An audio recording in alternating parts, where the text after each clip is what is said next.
नमस्कार बच्चों, आज हम पढ़ेंगे कक्षा द्वादश विषय हिंदी कोर। पुस्तक का नाम है आरोह भाग 2, पाठ पहलवान की ढोलक, जिसके लेखक हैं फणीश्वर नाथ रेणु। तो बच्चों, पहले हम फणीश्वर नाथ रेणु का जीवन परिचय पढ़ेंगे। फणीश्वर नाथ रेणु का जीवन परिचय चित्र इनका यहाँ पे है, जिससे हम पहचान सकते हैं इनको।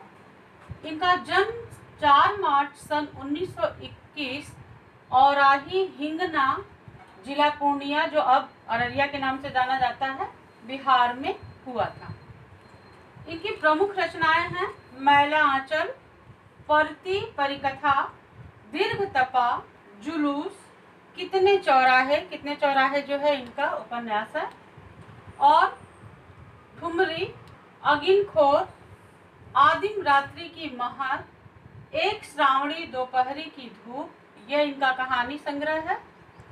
ऋण जल, धन जल, वन, तुलसी की गंध, श्रुत, अश्रुत, पूर्व, ये सब संस्मरण है इनके। नेपाली क्रांति कथा इनका रिपोर्टाज है, तथा रेणु रचनावली 5 खंडों में जो है उसमें इनका समग्र जो साहित्य है, जो रचनाएं हैं, वह अंकित है। बच्चों, इनका जन्म जो है वह 11 अप्रैल सन 1977 पटना में हुआ था। हिंदी साहित्य में जो इनका योगदान है बच्चों, हम सभी जानते हैं कि ये जो पाठ है ये आंचलिक भाषाओं के लिए लेखक अधिक जाने जाते हैं। आंचलिक भाषा से तात्पर्य ये होता है कि क्षेत्र विशेष में बोली जाने वाली जो भाषा है उसके बारे में। तो हिंदी साहित्य में जो आंचलिक उपन्यास के रूप में प्रतिष्ठित कथाकार फणीश्वर नाथ रेणु का जीवन उतार चढ़ाव एवं संघर्षों से भरा रहा है। साहित्य के अलावा विभिन्न राजनैतिक एवं सामाजिक आंदोलनों में भी उन्होंने सक्रिय भूमिका निभाई थी। उनकी यह भागीदारी एक ओर देश के निर्माण में सक्रिय रही, तो दूसरी ओर रचनात्मक साहित्य को नया तेवर देने में सहायक रही। सन 1954 में उनका बहुचर्चित आंचलिक उपन्यास मैला आंचल प्रकाशित हुआ, जिसने हिंदी उपन्यास को एक नई दिशा दी। बच्चों, मैला आंचल जो है ये टेलीविजन पर भी प्रसारित होता था। हिंदी जगत में आंचलिक उपन्यासों पर विमर्श मैला आंचल से ही प्रारंभ हुआ। मैला आंचल जो है इनकी बहुत ही प्रसिद्ध कृति है, और आंचलिकता की अवधारणा ने कथा साहित्य में गांव की जो भाषा संस्कृति होती है और वहां के लोगों का जो लोक जीवन है उसको केंद्र में ला करके खड़ा कर दिया। उनकी रचनाएं इस अवधारणा को भी पुष्ट करती हैं कि भाषा की सार्थकता बोली के साहचर्य मतलब साथ, संबंध में ही है। बच्चों, ये हम सभी जानते हैं कि भाषा और बोली में अंतर तो आपने छोटी कक्षाओं में ही पढ़ लिया है। बोली जो है क्षेत्र विशेष में बोली जाने वाली जो भाषा होती है उसको बोली कहते हैं, और यह बहुत कम दूरी पर ही यह परिवर्तित होती रहती है। तो यहाँ पर कवि ने लेखक ने जो है वो क्या किया है कि आंचलिक भाषा को महत्व देते हुए जो ग्राम्य संस्कृति है उसका वर्णन उन्होंने साहित्य में किया है और खूब प्रशंसा भी पाई है। आगे जो है इसमें बच्चों जो कहानी है, अभी जो हम पाठ पढ़ेंगे वह है पहलवान की ढोलक। तो पहलवान की ढोलक में जो है वो क्या चीजें लेखक ने यहाँ पर वर्णित की हैं वो मैं साहित्यिक दृष्टि से बता रही हूँ, फिर उसका पाठ का सारांश भी संक्षेप में मैं आपको बताऊंगी। फणीश्वर नाथ रेणु की प्रतिनिधि कहानियों में से पहलवान की ढोलक जो है वो एक उनकी कहानी है, वह उनमें शामिल है। यह कहानी कथाकार रेणु की समस्त विशेषताओं को एक साथ अभिव्यक्त करती है। कहते हैं कि किसी के कृतित्व को अगर एक साथ कहीं देखना हो तो वो यहाँ देखिए। तो यहाँ देखिए से तात्पर्य उनकी इस रचना जो मैला आंचल है वह, और उस ये जो यहाँ पे ये कहानी है जो फणीश्वर नाथ द्वारा लिखित है पहलवान की ढोलक, आप वहां से उनकी समस्त विशेषताओं को देख सकते हैं, वो वहाँ परिलक्षित होती हैं। रेणु की लेखनी में अपने गांव, अंचल एवं संस्कृति को सजीव करने की अद्भुत क्षमता है। ऐसा लगता है, ये जो कहानी हम पढ़ेंगे, ऐसा लगता है कि इसका जो पात्र है, इसका जो प्रत्येक पात्र है, वो वास्तव में वह जीवन जी रहा है, जैसा इस कहानी में आपको आगे बताया जाएगा। आगे इसमें जो है वो तो देखेंगे कि वही ऐसा लगेगा कि वास्तविक कहानी ही है। पात्र एवं परिवेश का इतना सच्चा चित्रण अत्यंत दुर्लभ है। रेणु वैसे तो गिने चुने कथाकारों में से हैं जिन्होंने गद्य में ही संगीत उत्पन्न कर दिया है, अन्यथा ढोलक की उठती गिरती जो आवाज है, ढोलक की आवाज तो हमने सबने सुनी ही है, और पहलवान के क्रियाकलापों का ऐसा सामंजस्य इस पाठ में, इस कहानी में आपको अभी आगे जब पढ़ेंगे तो पता चलेगा, है जो अन्यत्र कहीं भी देखने को नहीं मिलता, दुर्लभ है। प्रस्तुत कहानी में भारत पर इंडिया के छा जाने की भी समस्या है। तो बच्चों, जब ये हम पाठ में आगे ऐसा हुआ कि पहले राजा ने तो पहलवान को अपने राज दरबार में राज पहलवान रख लिया, लेकिन जब राजा का पुत्र विदेश आया तो उसे लगा कि यह पहलवानी जो है, वो जो कुश्ती है, यह कोई खास अच्छी चीज नहीं है। उसकी जगह उस पहलवान को राज दरबार से निकाल करके उसने उसकी जगह जो है वो घुड़सवारी को महत्व दिया। तो वो पाठ के अंतर्गत ही है। तो यहाँ पर कहीं न कहीं भारत में ये जो अपने खेल हैं, ये जो पारंपरिक खेल हैं, कुश्ती, दंगल, यह सब जो है मनोरंजन के साधन भी हुआ करते थे और जीविका के भी साधन हुआ करते थे बच्चों। लेकिन इस पाठ में भारत पर इंडिया के छा जाने, अर्थात पहलवानी की जगह, कुश्ती की जगह घोड़ों की घुड़सवारी का आ जाना, यहाँ पर यह दिखाया है कि यहाँ भारत पर इंडिया के छा जाने की भी समस्या है। इससे तात्पर्य यह है कि हम अपनी लोक संस्कृति को छोड़ करके हम पाश्चात्य संस्कृति को बहुत तेजी से अपना लेते हैं, और ऐसा होता है जिसके कारण इस कहानी में इसका जो मुख्य पात्र लुट्टन सिंह है, उसको राजमहल से निकाल दिया जाता है और उसकी पहलवानी की जगह घोड़ों की घुड़सवारी को मिल जाता है। ऐसा जो पाठ में जो राजा हैं, उनका जब पुत्र आता है तो वो ऐसा ही कर देता है। बच्चों, यह जो है ये चित्र है, ये आपके पाठ्य पुस्तक से ही है, और इसमें देखेंगे कि यह पहलवान है और इसकी यह ढोलक है, गले में यह ढोलक जो है लटकाए हुए है, और इसकी ढोलक से जो आवाज निकलती है वो चट धा गिड़ धा, चट धा गिड़ धा, आजा भिड़ जा, उसके जितने भी यह इस तरह के बोल हैं, उस बोल के आधार पर ही वो अपने दाव पेच लगाता है। तो बच्चों, इसकी संक्षेप में मैं कहानी पहले आपको जरा सा बता दूं कि इस पाठ में एक लुट्टन सिंह पहलवान नामक व्यक्ति की कहानी है। उसकी जो माता थी और उनके पिता थे, उनकी बचपन में ही मृत्यु हो गई थी, और उसका विवाह जो है वो कम आयु में, 9 वर्ष की आयु में हो गया था। तो सास ने ही पालन पोषण किया था, और गांव में लोग जो है उसको बहुत परेशान करते थे। तो उसके मन में ये आया कि वह क्या करेगा, कुश्ती सीखेगा, पहलवानी सीखेगा, और इससे जो है वह क्या करेगा, जो लोग उसको परेशान करते हैं या उसकी सास को परेशान करते हैं, बाद में वो उनसे बदला लेगा।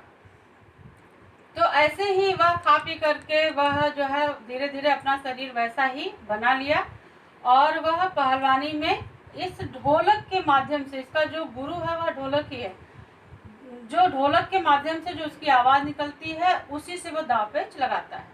इस तरह से वह एक बार जो है दंगल में जाता है, और वहाँ चांद सिंह नामक एक पहलवान से इसका जो है मुकाबला होता है। चांद सिंह जो है वो बहुत ही प्रसिद्ध अपने उस क्षेत्र का पहलवान है, जिससे लोग डरते हैं, जिसे शेर का बच्चा भी कहते हैं।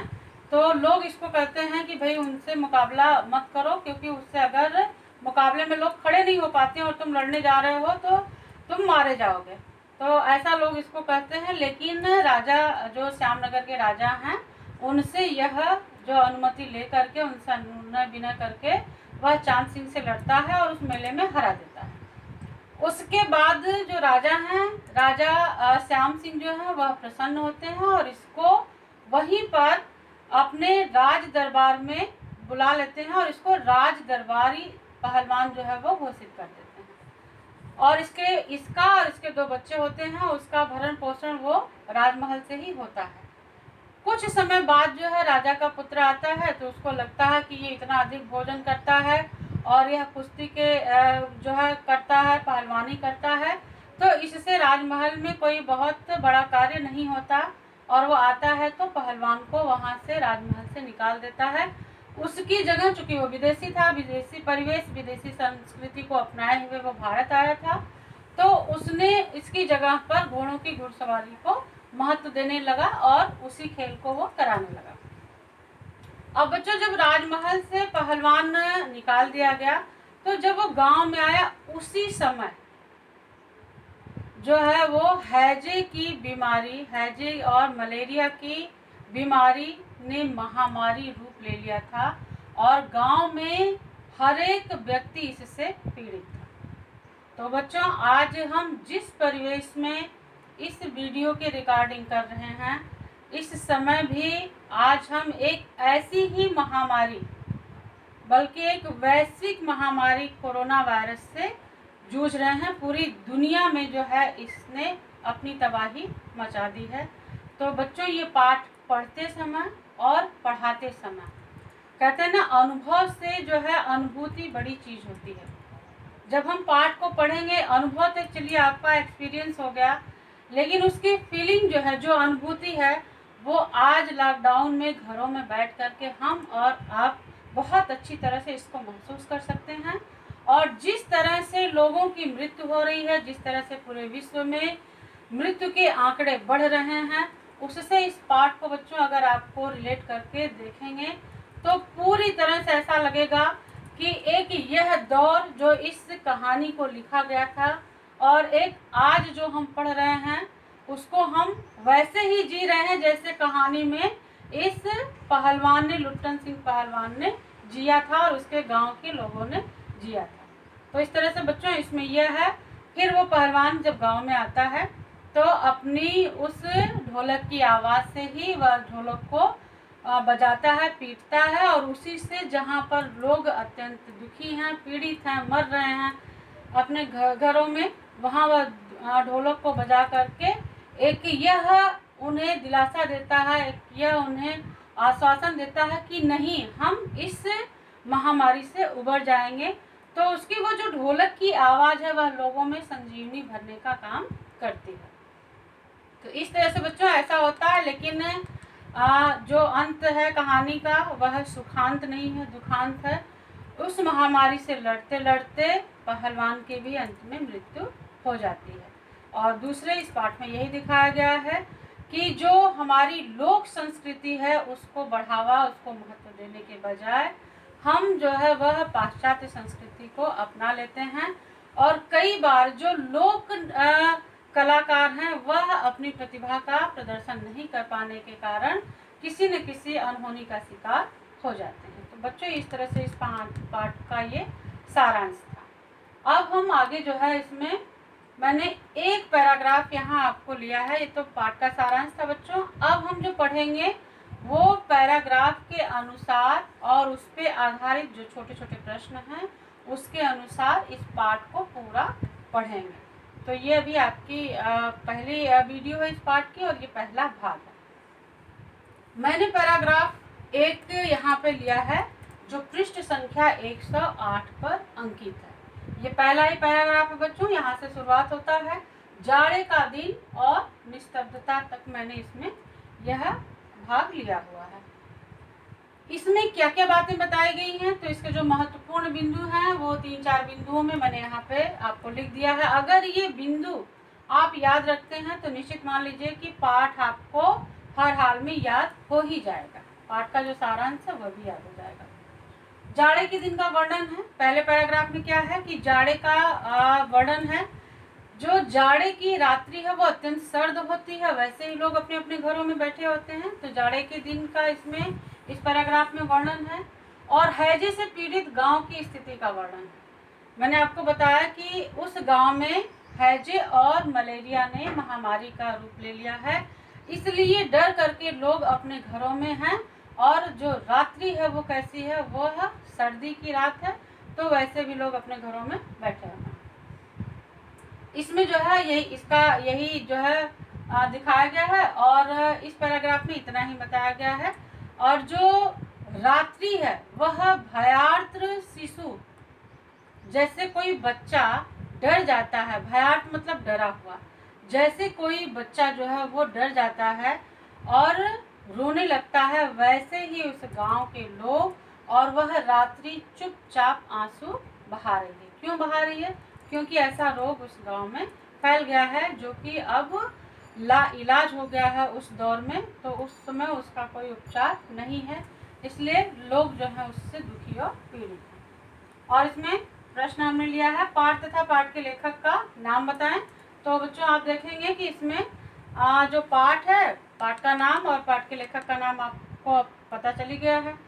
लेखक किस तरह के मौसम का वर्णन करते हैं? लेखक जो है वो किसका, सर्दी का वर्णन किया है, जाड़े की रात है, जाड़े का वर्णन इसमें किया है, जाड़े का अनुभव सभी को है, ये तो कोई ऐसी बात है नहीं कि जो हम अनुभव नहीं करते हैं।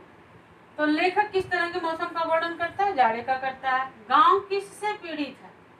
तो बच्चों मैंने अभी बताया इस पहले पैराग्राफ में कि जो गांव है वह हैजे और मलेरिया के रोग से पीड़ित है, और इस रोग ने महामारी का रूप धारण कर लिया है। तो इस तरह से बच्चों ये पहला पैराग्राफ था। अब ये आपको जो है पैराग्राफ, आप भी ऐसे ही पूरा पैराग्राफ लिखने की जरूरत नहीं है, तो पैराग्राफ में आप क्या करेंगे, ऐसे ही जाड़े का दिन और डॉट डॉट लगा करके ऐसे कर लेंगे। आगे जो है इसमें निस्तब्धता है शब्द, तो निस्तब्धता का जो अर्थ होता है वो होता है बिल्कुल सन्नाटा, सुनसान। जाड़े की रात है, जाड़े की रात में क्या होता है, जाड़े की रात में वैसे भी सन्नाटा सा होता है, लोग अपने घरों में होते हैं, तो उस समय जो है बिल्कुल रात्रि में सन्नाटा सा है, बिल्कुल रात्रि सुनसान है, लोग जो है वह डरे हुए हैं, और वह रात्रि भी भयार्त्र शिशु की तरह चुपचाप आंसू बहा रही है, अर्थात पीड़ित है, वहाँ के लोग पीड़ित हैं। यह इस पहले पैराग्राफ में आपका वर्णन किया गया है। तो इस तरह से बच्चों ये पहला पैराग्राफ था। आशा है आपको अच्छे से समझ में आ गया होगा। धन्यवाद।